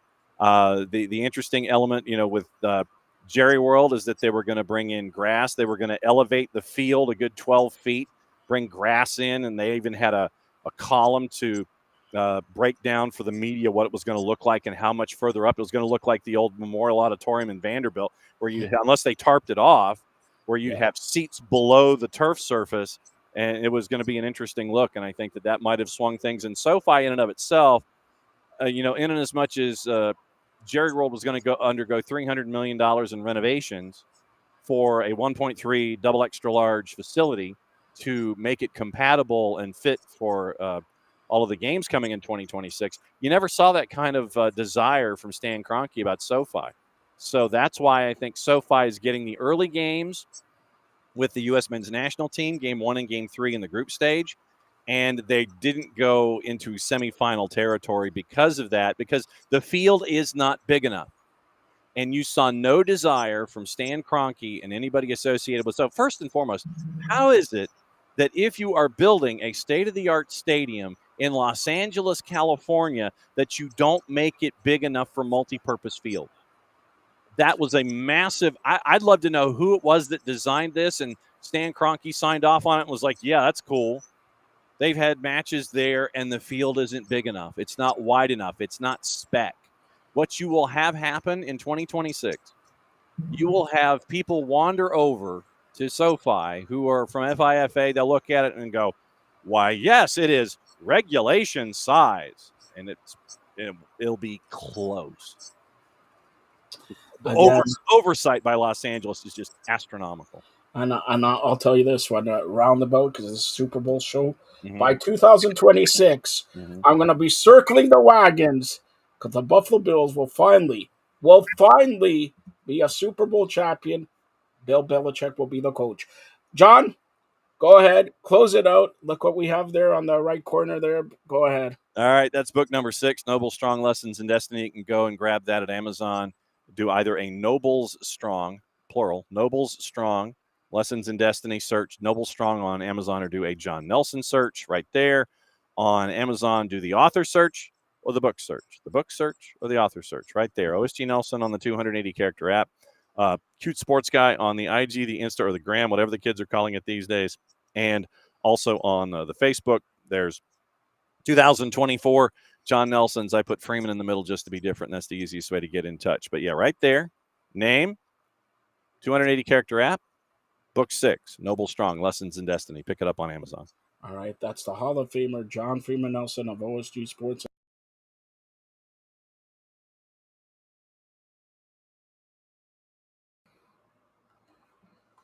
Hello, everybody. This is Joseph Hasek, and welcome to the Fired Up Network. Welcome to our special Super Bowl preview NFL Blitz with three-time, not one time, not two-time, three-time Super Bowl champion, my good friend Randy Cross, who used to play for the San Francisco 49ers. He's got 3 rings. I got none because Buffalo will never go there because they're wide right a little bit. But anyways, I digress. I wanted so bad to have you on now, and the Bills and San Francisco 49ers. Brock Purdy against Josh Allen. But my dream, again, for another year, for like the 500th year, is over. All right? Yeah, Joe, my heart hurt for you when those 2 dreaded words came up again for the Bills Mafia, the wide right. Yeah, you had to mention it again, right? Yeah, of course. Yeah, Tyler But- Bass and Scott Norwood. Nobody has found Scott Norwood, all right? Nobody. Yeah. And anybody watching this, all right, on the Fired Up Network, if you're Scott Norwood, I will pay you Randy Cross money, which is a lot of zeros, to come on here and talk about it. What do you want? Has anybody ever talked to Scott Norwood since he missed the field goal? Oh yeah. Yeah, I mean he's gotten into kind of he became quite a recluse, but he's disgusted. It's not a real positive thing. But at least this game wasn't played in Tampa. Yeah, well, let's not talk about that one. It was in Buffalo. Anyways, let's talk about the Super Bowl 58. First of all, Super Bowl 58 in Las Vegas. You know what they say? What happens in Vegas stays in Vegas. So I'm going to ask you this. There's a betting line here that your good friend, number 87 from Kansas City, will propose to my future wife, Taylor Swift. If she's smart, she says no one goes to the president of the provinces of Canada, all right? But do you think that happens? I guess there's a chance. Do you care that happens? Joe, I couldn't give 2 shits. That's right. But the whole world, and you know why? The truth is, because of Taylor Swift, and the game hasn't been played or anything, it's going to be the most viewed game ever. All right? Yeah. Because anyway, that game, and I mean, CBS had the all-time record holder of Super Bowl 16. Yeah. But that hit, that storm in the upper U.S. hit hard, and it was so cold, and everybody's kind of stayed in, including the people in Detroit. So that Super Bowl is still, like, percentage-wise, the most viewed. I'm with you. I think this one's going to be an absolute monster. All right, so we got the San Francisco 49ers, who you're familiar with, versus the Kansas City Chiefs, who's been here, done that, and they lost to Tom Brady and, a couple other things that this year, nobody expected Kansas City to win. Let's face it, a lot of people did expect San Fran to go there, okay? I'm going to start off with the quarterbacks because it's a big story here. You got Mr. Irrelevant, but now he's very relevant, up against probably the best quarterback in this era, Patrick Mahomes there, okay? Who, and I'm saying this with all sincerity, I know you're a big 49er fan, is Mahomes, I'm not going to say better, but do you give him the edge in this matchup? I think if you just go by stats and whatnot, you'd be pretty shocked that it's close between these two, because by rights, Yeah. it really shouldn't be. But I think Mahomes just, he's won a Super Bowl or so, and he's got the record in the big games. He's got that ability to do it.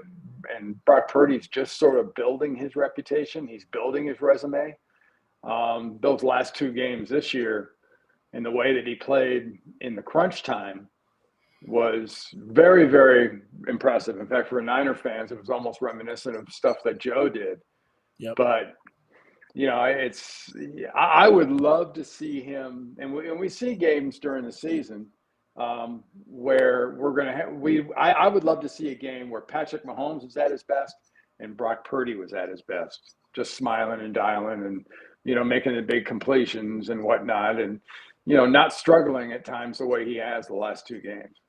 All right, so you give the edge at quarterback. Now we're going to go to running back, and this is interesting also because Kansas City plays by, they got Allaire and everybody out there, but you got Christian McCaffrey, which, by the way, for people who don't talk about this was the best trade in recent memory, and not many people are talking about that. So the edge, I don't even need to ask you, is going to go to San Fran. All right, so that's 1-1. All right. Yeah, I don't discount the fight doctor though. The fight doctor and everything like that. But come on, CMC, you're gonna tell me? Oh no! He's clearly, to me, he's the best back in the league right now. Yeah. The way he's like Roger Craig was when I was playing. Exactly. He's a full five tool guy. He can do everything. All right, now even San Fran, I'm going to give San Fran another edge at wide receiver, because who knows who's catching the balls or if they're catching the balls in Kansas City. Let's face it. Yeah. They have one guy that I think consistently, or two guys catching the ball wise, that consistently make plays. And they've got guys that have dropped the ball on occasion. But, Travis Kelce is that security blanket for Patrick Mahomes. I mean, anytime he gets pressured, anytime he's moving, Travis Kelce finds him somewhere, somehow. And I tell you, this last year or so, watching the way that Rice has matured and improved, I would put him from a production standpoint, not quite at Brandon Ayuk or Debo, but pretty damn close. I mean, I think he's really good. And against this defense, he's going to have a chance to really, sort of exploit some parts of San Francisco, because defensively, they have issues. They definitely have issues. Now, that brings up the tight ends.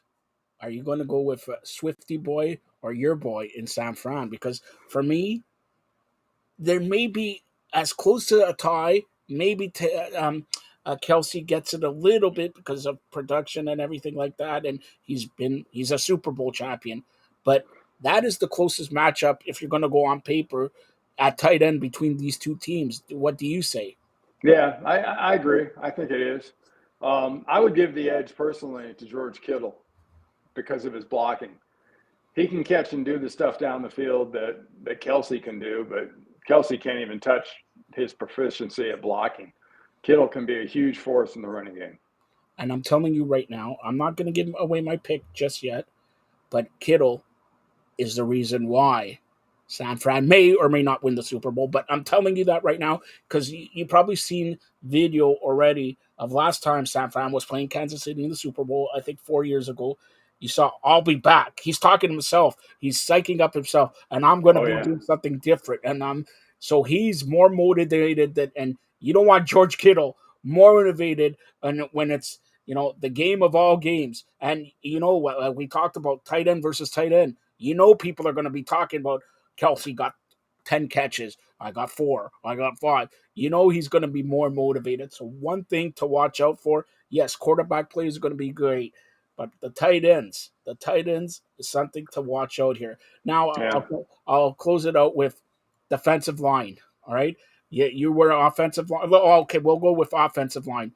What offensive line, in your eyes, are better, Kansas City or San Fran? Yeah, it's funny.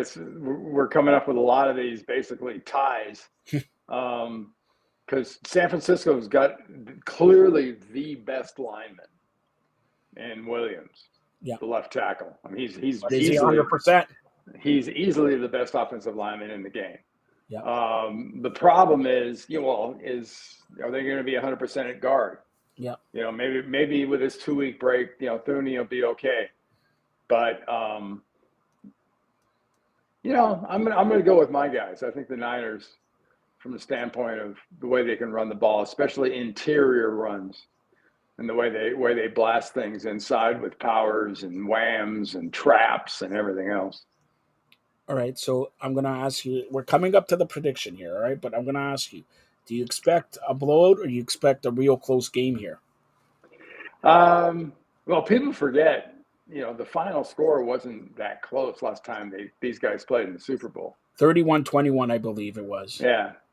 So it's 10 points. I mean, 10 points. 10 points, I guess, is fairly close. Yeah. But the spread right now is 1.5 for KC. To me, it's close to having a butt whipping at 10 points. Now Kansas City by 1.5. I'll be honest, Joe. Coming into this before, Sunday when the games ended, I'm here with some friends, and they're getting ready to leave, and I said I would put Kansas City maybe 4 to 5 points. Wow. As a favorite over San Francisco, only because how inconsistent they've been. And how poorly they've played at time in these last 2 games. I mean, that 17-point lead last week was not an aberration. Yeah. That was about how well they were playing. It's like they just woke up in the second half. They were sleeping the first half. And you can't believe, if you're in an NFC, if this was Buffalo would lose, all right? You're in an NFC championship game, and they've been there time and time and time again. And last year, okay, Brock Purdy got injured. Okay, they lost to Philadelphia. But you're here at home. And let's face it, you're playing Detroit. Okay? Mm-hmm. You're playing not Detroit had an amazing year this year. Yeah, they did. Kudos to their coach and everything, and Eminem definitely wanted to be there, wanted to be in the Super Bowl. But Detroit next year will come up again. They'll remember this loss and they'll come up again. But if anything tells you, this is San Fran's time, coming back in an NFC Championship game from 17 points down. This is their time. And here, I'll give my prediction first. San Fran will beat Kansas City. And I'm not saying by 10 points or whatever. I think it's going to be the visiting team will have 13 points. The home team or the winning team will have 21 or 31 points.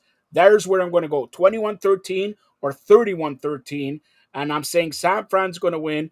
And how apropos will be number 13, Brock Purdy, MVP, or number 85, Kittle, the MVP. That's my prediction. What is yours? Well, I like the way you're thinking. Of course you like it, San Fran. Yeah. If it was if Buffalo could play anybody else, you know who I'm picking. Yeah, it's funny though, listening to the stuff on TV and on the radio, how many people are leaning Kansas City. And I think a lot of it's been because San Francisco has looked pretty, so-so in the last couple of games. And the emphasis. I don't have to tell you, Randy. I don't have to tell you. If Kansas City did not take a kicker 2 weeks ago from Buffalo Bills, they would not be here. All right? Nobody's talking about that. And I'm gonna call it like it is, okay? Baltimore, they have a good quarterback, Lamar Jackson. But Baltimore, what is Baltimore known for? Smash mouth, for running.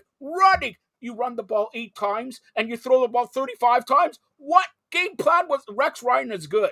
Ryan on ESPN, he did say it correctly. Like Rex Ryan, I'm not saying he was a great coach or whatever, but at this point, he's 100,000% correct. You're known as a smash mouth football. Yes, you're lucky you have a great quarterback who could do it with that arm or the legs, but not throwing 30 times a game. Yeah, no, especially, against, well, honestly, in this game, the best run defense in the game is probably Kansas City's. Yeah. Because San Francisco's has gotten shredded the last couple of games. I like them 31-28. I think it's going to be a late score, put them ahead, and it'll be right down to the bloody. You're going to be talking about timing of timeouts. You're going to be talking about how much time's left, how far you got to go, what's the field goal to tie the game, blah, blah, blah for all this. It's going to be a nail biter, but I think the Niners pull it out at the end. You're saying the Niners. So wait a minute. If the Niners, this is news to me. If the Niners win, do you get invited as alumni, as 3-time Super Bowl champion, to go look at the ring and all that, compare rings and everything like that? Because I don't know. My team, Buffalo, never wins a ring. All right, never does anything. No, but seriously, you're Randy Cross, 3-time Super Bowl champion. Do people say, "Hey, nice to meet you. What do you think, of the Niners this year?" And do they always ask you about the ring, or like, can I see your ring? Can I? Yeah. Yeah, they do. I mean, and part of it is I'm happy for them to get another chance. The reality is, as an organization, the Niners are 5-2 in Super Bowls, and they've lost their last two.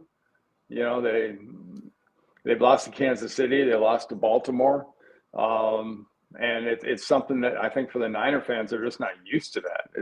They're trying to get off the schneid and get to 6.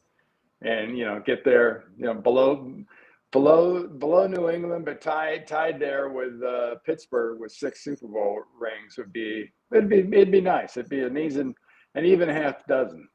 So a couple final questions with 3-time Super Bowl champion Randy Cross, former San Francisco 49er.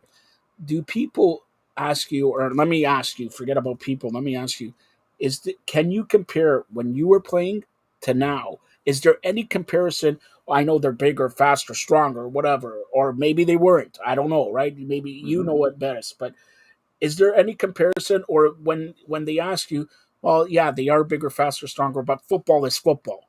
Yeah, I would just say that they are bigger, they are faster, they are stronger. It's all genetics and training and everything else, which makes the game bigger, or makes the game better. But Joe, we've had this discussion before about safety, and they've made the game safer.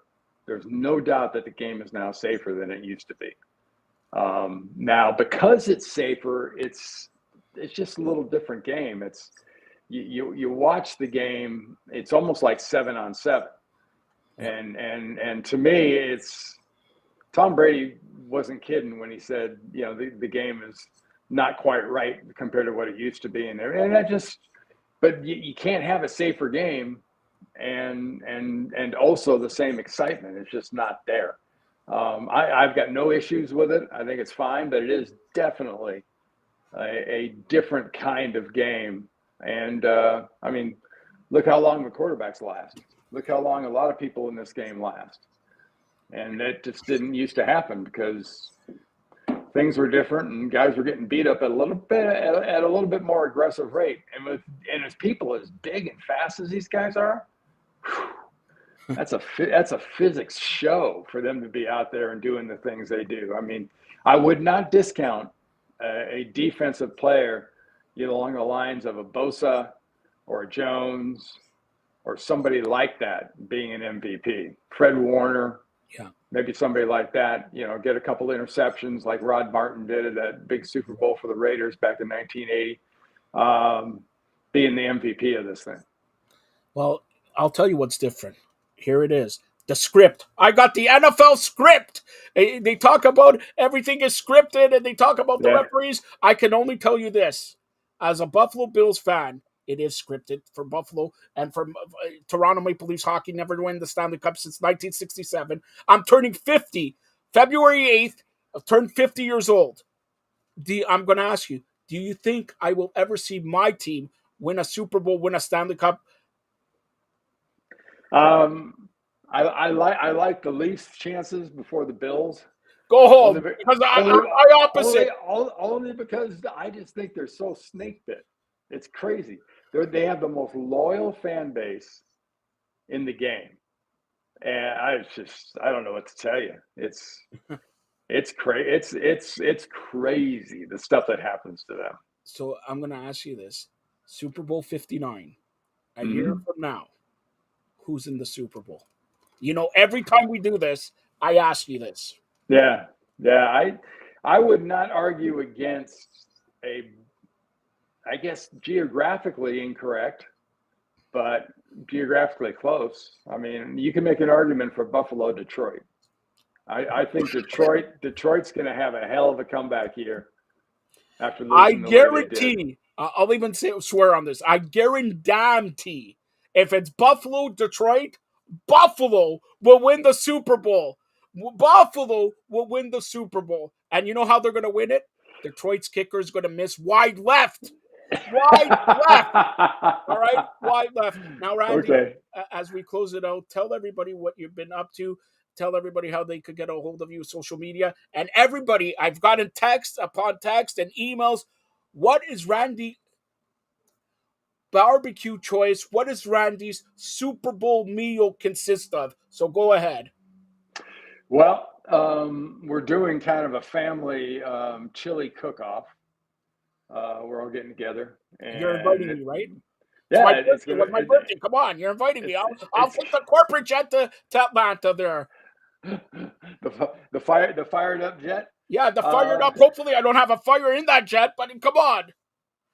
We're going to do a chili cook-off with all the cousins, which should be a lot of fun. And I'm looking at doing either a pork shoulder, a pork belly, or a prime rib. I'm trying to go through it. What's the difference between a pork shoulder and a pork belly? All right, I know belly and shoulder, but what's more juicier, a shoulder or a belly? Definitely belly. Belly's where the bacon comes from. Okay. So that's shoulder is what? Shoulder is a rotator cuff injury, right? Yeah. Shoulder.